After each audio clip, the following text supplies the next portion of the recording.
अन्यपटे BJP राष्ट्रीय अध्यक्ष अमित शाह मंतव्यर कड़ा जवाब देछि बीजेडी। राज्य कार्यालय आयोजित एक सांबादिक सम्मेलन में दल कही बीजेपी नेता और केन्द्र मंत्री ओडिशावासी को मिछ कथा कही प्रभावित करुछंती। देश में संघीय व्यवस्था एवं ध्वंस हो जाइछि। जेउ आछे दिन नारा नहीं बीजेपी शासन को आसीथिला ताहा पूरण करि नाही। महिला सुरक्षा एक जातीय प्रसंग होइथिबा बेले अमित केवल राज्य को दायी करी खसी जिबाकू चाहुचंती बोली बीजेडी रोकठोक जवाब देछि।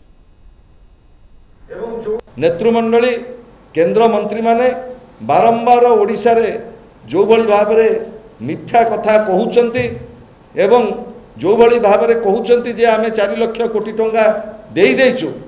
संघीय व्यवस्था रे आमे जो गरीब लोकंगर जो टिकस केंद्र को प्रदान करछु ताकू से माने विभिन्न योजना माध्यम रे समबंटन करंती।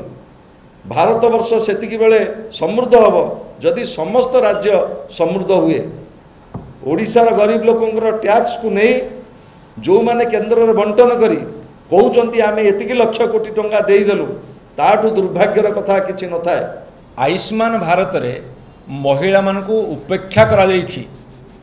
महिला मानकू जेतेले बिजु स्वास्थ्य कल्याण योजना रे 7 लाख टंका प्रदान करा जाउछि सेतिकी बेले केंद्र सरकार 5 लाख भितर रखिछंती इन्स्योर्ड आमर होछि आश्योर्ड। एवं सांबादिक बंधु मानकू जणिबा को चाहे एथिरे पुणी केंद्र सरकार आयुष्मान रे 60 भाग देबे 40 भाग राज्य देबे। जदि से 100% लागू करांते ताहाले हम जानिबू जे तांकर गोटे किछि ओडिशावासी कोन भारत वर्ष को उपहार देले।